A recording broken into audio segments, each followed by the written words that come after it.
Is Burnix Flash, regardless of what happens with these last two picks, are playing with their box. Yeah. They're the ones who want to poke, and then it's up to Falcon to try to break through with that. And they're going with a, correct me if I'm wrong, this is a Rome Matilda XP lane Fredrin. Yeah. So eventually ended up with the Fredrin the new Eternal Battle. Yeah. New Eternal. I mean, it's Eternal more like Battle a flashy battle. Like, it looks like an action movie. Like, Eternal Battle to Electric Boogaloo. yes, we'll take it. I'm with it. In theaters near you. I hate the fact that I know the reference and it tickles me every time. But I gotta keep my composure here. I gotta be one of the big boys at the table. But with the final pick coming in for the side of Falcon, is there anything that could really save them here? They lock it. The Harith! Gold Lane Harith! Gold Lane Harith. This is going to be very interesting here, and it's going to be a little tough for at least Hessa to farm comfortably. I was just saying, like, when we had the discussions about the meta and everything, like, gold lane, yes, you still have your marksmen, they're great options, but I feel like now more than ever, maybe more than ever, you can actually flex a lot of those picks, even the mage picks, in that gold lane.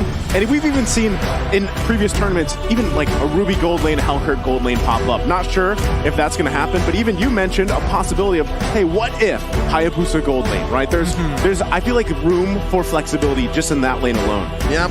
So thinking about how Falcon might approach this matchup is the Harith is one of the heroes that aren't built to break through that zone, that box that Burnix Flash is putting out, because they need that. They need at least one failsafe, one emergency button for them to eventually rely on if the Ling plan to work out. Well, at the very least, they have ways to stop the box. But let's jump right into it. Welcome to the Land of Dawn once again for match number 5. It is going to be Burnix Flash on the blue side up against Falcon Esports on the red. Something to note. Falcon already applying here one of the few things that a Grok only can do, made popular by M2 World Champion Lusty with the minion block. Yep, right? Delaying that wave. Yeah, right there. See, and already Justin is getting a lot of waves. Yeah, no, it's great because now Justin can sit under his turret. Wait, this is about to escalate. Hold up.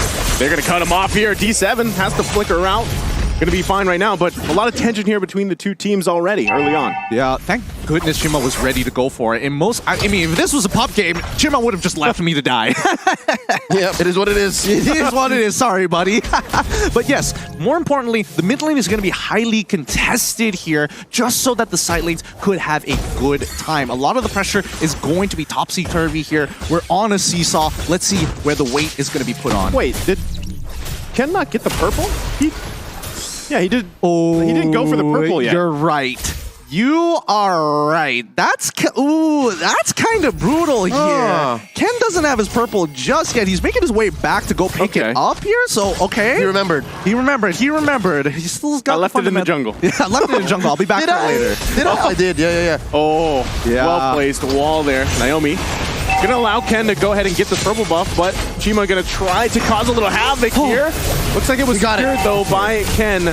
So yeah, interesting, right? Interesting decision to just leave that towards the end. I think it's smart because Falcon was expecting potential invades, especially when you have D7. He took the Avarice, and that's when you know, oh, hey, Matilda wants to harass me, wants to get some early gold. Yeah, no, and the way that Matilda was adjusted in the last patch, she's more of a killer now. Like, if you hit somebody with the Circling Eagle, they are more likely prioritized to hit with the Wisps. Wait, I see. He waited for that purple buff so he could time it with this first turtle. Correct. Right? The whole rotation there. So this should just be, yeah, turtle go in the hands of Ken. So that was a good call in the long term of things with that first turtle. Yep, this is a variety of the rotation that was made popular by MSC 2022 champions, RSGPH. Yep, really smart plays coming out from Falcon, really understanding and taking it a step further here, because you can see that even with Chima down by his purple buff, he knows he can't really contest it, not expecting this timing to go through.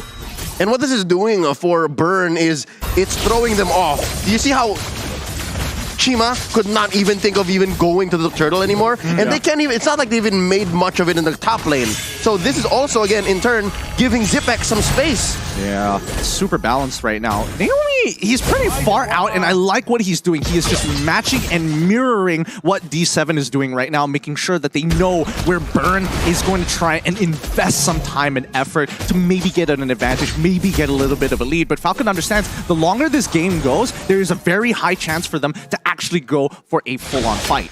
Yeah, I think they have, I mean, especially when you have a Faramis on your side, you're in the hands of Justin. Also running that last worship, the poke there is great, but also the ultimate, right? I mean, that's why you usually pick them. You have that Cult Altar available to you. So team fight-wise, they do have that possible advantage, but still, with no one going down just yet, this is, again, we're not familiar, right, with this. Almost 4 minutes in, there's been no first blood just yet. It's very interesting with the compositions they both drafted as well. Oh, wait. Naomi, though, going to take the shots here. He's going to flicker in. He's going to wild charge in the wrong direction, though. Ken, though, able to grab D7, and they find another one as well as Hessa falls here. Whoa, okay, that was about to be bad. Naomi whiffing the ultimate there, but at least they find a trade back. Not worth it. They lost Hessa in the process. And that was one of the most ideal ways that Falcon can actually initiate. Yes, it was tricky for Naomi, but he knew what he was doing. I'm pretty sure comms would show that he was getting in there in the right time, and it allowed Ken to make a beeline for the back line. And he didn't, I don't even think it was Ken who finished off Hessa. He finished off D7, and this allows another free turtle. So now they're going for it. Certainly Eagle going to be popped here. Ken able to secure the turtle, but Zip goes down as Chima able to find the kill. Another wild charge comes forth as D7 falls. Tempest Blade's going to be popped here. Ken looking for Hessa. Can't get the last hit, though, as he falls into the river. And it's I'm Your ATM to secure another one. Beautifully played by Burn. Beautifully played. They all had their battle spells ready to go. Those flickers making all the difference here in these small moments, moment to moments against Falcon. And here's how that Matilda pick alongside the Eve on C-Cat makes a difference. With this kind of lineup, yes, you're playing with the box. But since it is a Matilda with the guiding wheel, you're able to relocate. And that's what allowed Burn to win that exchange. Yeah, and now the item power spikes are starting to roll in here, right? C-Cat getting the Ice Queen's wand. He's got a little bit more utility. Even Hessa, he's getting close to that second item. I know for a fact that he already has the Corrosive Scythe. And yes, he's already starting to build up into that Golden Staff, I would assume. Oh, I love it. The Ice Queen wand on the Eve is going to make finding him all the more difficult. First, pick up on the Enchantress Talisman on Justin. Yeah, he's going to be able to use Cult Altar even more. Bloodlust Axe first build up on the Yellow Flash. What's going to happen to Naomi? Oh, Naomi's going to be in trouble here. That's what's going to happen as he falls to Chima. Can the team of Falcon back him up? Hessa going to be the focus. Tempest Blade's going to come down. It's Yellow Flash to grab the kill. Can they grab another one? They're slowed in the real world manipulation. They get the flicker out from D7, but I'm Your ATM here to zone them out. But Chima's still going to go into the backside, focusing on Zip. Can't get him, though, and they disengage for now. It's really interesting when you're looking at the thought process of Burn X Flash. Like, yes, we've already lost the guy, but still, they wanted to get something back. It may not be a kill. They are getting battle spells. Now, Yellow Flash can't go for these big flashy plays flickering into the middle of the fight. And more importantly, Zipex is actually having a pretty good time against Hessa. The Calamity Reaper just being more valuable in comparison to a Corrosive Scythe at this stage of the game. Now you're going to think, what happens if this continues for the next 5 minutes, right? So far, Falcon has scored 100% of the turtles, and the only clapbacks that Burn have are when Falcon has no battle spells or when the ults come up wrong off of Falcon. So it's a matter of timing. If this happens for the next 5 minutes all the more, Hess is going to have a hard time. Yeah, this one goes in the hands of Ken again. A clean sweep on the turtles, and it's Chima that falls to Yellow Flash. C-Cat, though, with the box of death. Oh, can't get a kill. It's Hessa, though, that finds a Zip. Can they turn it around? They're going to focus on Justin as he has to flicker out, but he's not going to be able to get away as Hessa grabs another one. And D7 and CC-Cat are on the hunt for Yellow Flash, going to the hands of C-Cat. Oh boy, that's unfortunate there. But again, we are now starting to see why people are like, hey, Hessa, he's just going to carry. Don't worry, he's got it. Because Falcon had a really good opportunity to turn, but Matilda ready to pull him out just in case. So here's one of those moments wherein, yes, Falcon got the turtle, but as long as you can protect Hessa, as long as Burn gets a winning trade, the next 5 minutes are going to look better for the Khmer. Yo, I thought Castle Curse was about to click right there. It was about to look bad, but I could see the confidence in Leo's eyes. His team has got him covered. The question is, when do we expect Zipex to actually come online? Well, looking at Zipex, 1, 2, and 4, Mystery Shop obviously is going to help him, but Chima forcing out the Cult Altar. Oh, wow. Well, Zipex, again, back to the story, he hasn't really left the gold lane. He's been here for the better part of the last, what, 6-7 minutes? He rotated mid, and another look at that team fight, right? ccat just swiping away, clicking away. You can adjust real-world manipulation as much as possible, but that's not really it. It's all about Hessa, all about D7, allowing again to relocate and reposition to give Falcon hell. And yes, Falcon is ahead, maybe a small amount, 200, but look, down bottom, ho-ho! Ken's gonna go in with the Tempest Ablaze. Naomi able to find the connection on D7, but look at the backside! Justin falls to Chima! They didn't have their eyes on the back, and they get unleashed on, and now Zip there to try to help him out.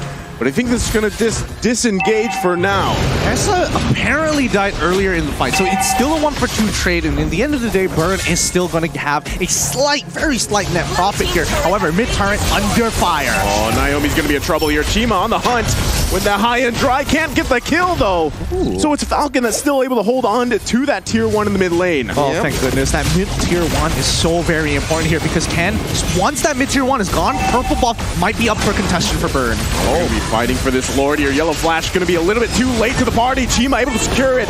Ken from the back looking for ccat. That's going to be the focus there, but it's Yellow Flash that falls here. Ken able to grab a kill. Zipex with the flicker out. Hessa guiding wins out. I'm your ATM falls though, and Ken with the double kill. Tempest Blade's going to be popped here. D7 though. They're bouncing between the tier 1. Purple buff going to be up here. Ken's got to be careful. Naomi, the battle for the purple buff. Chima able to escape. No, sir. He can't as he falls there into the tier 2.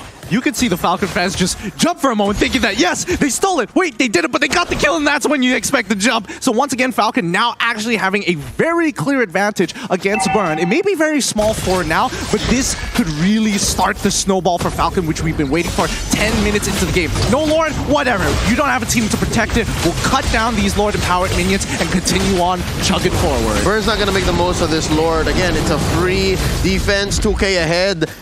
I would expect that in a fight that happens much like the last one that transpired, right? If it's scrappy, a lineup like Burn is actually more favored. But given how Falcon is so good at positioning and finding angles, Ken coming in just the last minute, Zipex as well holding down that ult before he unleashes it.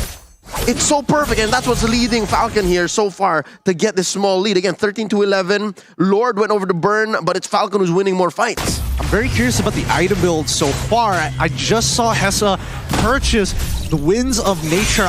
I'm not entirely sure whether he has the Golden Staff already or whether he's delaying it. We'll find out in a little bit as this fight might just break out. No, they're going to just back off. Regardless, it's more important that he picks up the Wind of Nature before anything else at this point, because Ken is so good at finding him. It's mostly for Ken, almost just for Ken. Yeah, there's still, I mean, a lot of back and forth here. I'm your ATM, going to get the taunt off. Has to be careful how they go about this. Zip, though, with the Zaman Force right into the Wind of... Okay, they're going to be fine, actually, as they back off from that real-world manipulation. The Tempest Blades popped as well. That's so many ultimates expended here by both teams. That can't be right. Yeah. That cannot be right. I think Falcon had a really big miscommunication there. There is a moment of hesitation. You can see that Ken is in really good position to actually use the Tempest of Blades early enough to actually cancel out cat's ultimate, but then at the expense of Falcon's team getting cut down, and even with the Cult Altar being expanded early, just cut through. Tells me it's analysis paralysis. He had to make a decision. Do I find the cat, try to cancel that ult and kill him, or give Hessa what he's looking for? And they repositioned Hessa. I think Burn knows that that's what Falcon wants. They can keep doing that. I love the term analysis paralysis. That is a good term. And on a Ling, you can't have that. You have to have fast fingers and fast decisions, and that's what happened. Yeah, that would be ideal, but without the purple buff, it can be a bit tough here. Now, the Lord is spawned. It's already empowered at the same time. Yellow Flash actually picking up an Oracle for himself to try to protect it, but look at the side lanes. It's really starting to even up. And you got to say, too, I mean, Ken has done a much better job this game than the previous one, and I feel like, you know, even on the same hero, and they're both junglers just hanging down on the bottom side, trying to handle those waves while they can. The rest of the team, though, pretty much working around this Lord. Again, they have the tools they need for it. do they have eyes on Naomi? Because look, Naomi can just ruin Burn here. He's going to the backside, goes in with the conceal, looking for that wild charge, goes in with the flicker. They find Hessa. The Tempest Blade is going to be popped. That's the Wind of Nature popped. It's Seacat that falls under the tier 2. Another flicker going to come out here. The Guiding Wind, Chima from the backside, decides not to go in. It's only Seacat that falls, but it's going to be a purple buff as well, taken from Falcon. Really beautifully done coming in from Falcon. They get the cancel, but now Burn looking for trades. Oh, Chima went in, but not able to grab it. Quite low here for Falcon, but they might give it a go as Ken's working on the Lord. Circling Eagle to come out, but that is Zip. Able to punish D7. Lord secured as well. Naomi still standing for a little bit longer. Finally gonna fall here, but it's a 3-for-1 trade for now. Lord secured by Falcon. They had to cut their losses there. They had to. I mean, even Chima, he goes and tries to steal his own purple buff away, doesn't get it. That's where you call it quits. The Lord is coming, and you cannot afford to have members down while this push is happening. It just means that Falcon are pretty much going to get all the outer tier turrets. It's a miserable spot to be here where it's your own purple and you have to steal it. So that was a clear win for Falcon. And right now, the best that Burn can do is hope and pray. Defend within your own base. Oh, they get the real-world manipulation down here. They're just going to disengage for now. So far, I mean, Falcon just happy with a couple objectives that they grabbed for themselves with that Lord. I feel like they could get a little bit more here, but I think it's safer for Falcon not to press the advantage here for now. They're still poking away here. Zip. No, they wouldn't, right? I mean, they got another wave coming. Yeah, they're taking it slow, taking it chill. They're going to grab this turret as they work on the inhibitor 1. They have all the ultimates they need. Turret goes down to the top side. Yellow Flash quite low. He's too slow, though. As Seacat able to grab a kill. Chima goes in. Immortality going to be popped here. The follow-up, though, as Zip grabs the kill. He's on a killing spree at this point. It looks like Burn X Flash still on the hunt here. They know they want to protect this purple buff, but without Chima, what's the point? No. Seacat, no. Naomi getting poked down, still has immortality. D7 to back off for now. It's Ken that grabbed it. And another buff stolen away from Chima. I get it. The decision for Burn to overextend was just a response to Falcon saying there's no more real-world manipulation. There's very little here to punish us. Yes, they got the kill on Yellow Flash, but Chima went down. Again, very clearly, Naomi helped there. Great use of the Guardian's Barrier. Let's not forget, if you look at the items so far, Zipx at full build already. We look at Carrie, she's getting very, very close, but her main core items have been completed. Now, coming down to the tanks here, we're noticing immediately, hey, D7, he's not going for full damage. He needs to make sure he stays alive so he can be the extending arm for Burn X Flash to press an advantage or to pull away. Not just, they're using D7 as vision. They need to be able to tell where at least Naomi or Ken is, one or the other. If you don't see both coming, that's lethal. The Falcon is going to land. I repeat, the Falcon is going to land. Falcon incoming. Falcon incoming. 30 seconds on the clock, though, for the upcoming Lord. This is going to be a really big objective because now the gold lead generally doesn't matter too much, but Falcon just have one extra situational item. I think the other, not only that, but Falcon also, so far throughout this game, has done a very good job at utilizing Naomi with the conceal, that wild charge, right? And the misplacement that he's, actually the displacement that he's doing for Burn X Flash with that Guardian's Barrier. I think those are two key things that's happening here. And now that this next Lord is up, this is going to be crucial for Burn X Flash to do their best to get into an objective-based fight for them, but they're going to lose another purple buff here from Chima. It's difficult. On the contrary, I'd like to say that items still matter at this point because even Hessa, a perfectly built carry in the late game would let go of the boots. You could save that for something else to save your hide and then get more damage output in. That is a good point. Yes. No boots carry. No boots carry. Now, with the upcoming Lord here, this is going to be a really big objective. But with no purple buff on Chima, are they even going to try?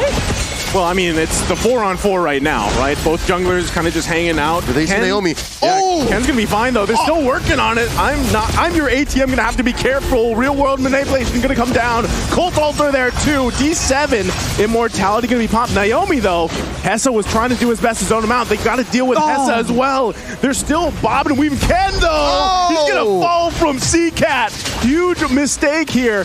Now Falcon on the retreat, as the Lord might just go in the hands of Burn X Flash. Zip X though, no one there to contest this one. It's looking rough for Falcon. as this Lord continues to be whittled down here by Burnex Flash. Another flicker going to go out. Yellow Flash falls, though. I'm your ATM with another pickup. And just like that, Burnex Flash back in this game. Highway robbery. I'm calling highway robbery. That was clearly Falcon's Lord. But the way that Burn responded, they're not done. Oh, they're still going back and forth here, but this looks like the disengage call from Burnex Flash. They're going to go ahead and reset and march down with the Lord. Man, both of these teams not really giving each other an inch, and Ken unfortunately making, well, I can't even blame him. It's not really that his fault. It's CCat's great timing on the resurrect. When as soon as the immortality pops, it's just boom. Analysis paralysis, part 2 electric boogaloo. Again, it's that same situation, right? So what do I do? Do I stop the Eve? Do I find where Hessa is? Because Naomi already pulled the ult. He already did the flicker wild charge, right? Yeah. So what do I do next? Well, right now, it has to be defense right now. CCat is pulling this for the team. The box is deadly, and Falcon have to respect it, or at least stop it as early as possible. Well, right now, they're going to lose their tier 2 here. Now it's Falcon on the defense. Ken with Tempest of Blades. There's a follow-up there. Chima just barely, as Ken's able to survive here. It's Falcon fighting for their lives. I'm your AT. I'm going to get pulled a little bit, but quite tanky now on this Fredgen as another turret falls here. Falcon has to defend their base. They've already lost the bottom side. They could possibly lose the top one as well. Naomi goes in with the wild charge. Real world manipulation, able to find all the targets they need. But it's Justin that grabs the kill. He's still going to be alive. 3 fall for Burnex Flash. Justin has to be careful here, but it's Chima and D7 on the run. Oh, that was such a that all coming in from Zipex. He got so much value out of it. Even actually seeing when you see Ken jumping into the backlines, less hesitation this time, forcing CCat to actually get out of there and using the Winter Truncheon super early on into the fight. It's come to the point where Falcon's box is so much bigger than Burn, and it's so much easier to activate. Chima goes down. Payback. That's about it. That's going to be it right here as they focus on this mid lane turret. Falcon looking to end the game. It's only D7 for now. Falcon Esports looking to take the first game for themselves in day 1 as they work on the base and take the game. Oh my goodness, and just like that, it's Falcon Esports putting themselves on the board. Congratulations. The Falcon has landed, folks. The Falcon has landed. This is what we were waiting to see. Yeah. I honestly, I feel like this is one of the, so far from day 1, one of the closest games we've had. I mean, in a way, one of the closest and scrappiest games, both in the same best of 1. Yeah. We were talking about how the first 5 minutes were very mum. Yeah. And then as soon as the ults came up and both teams had a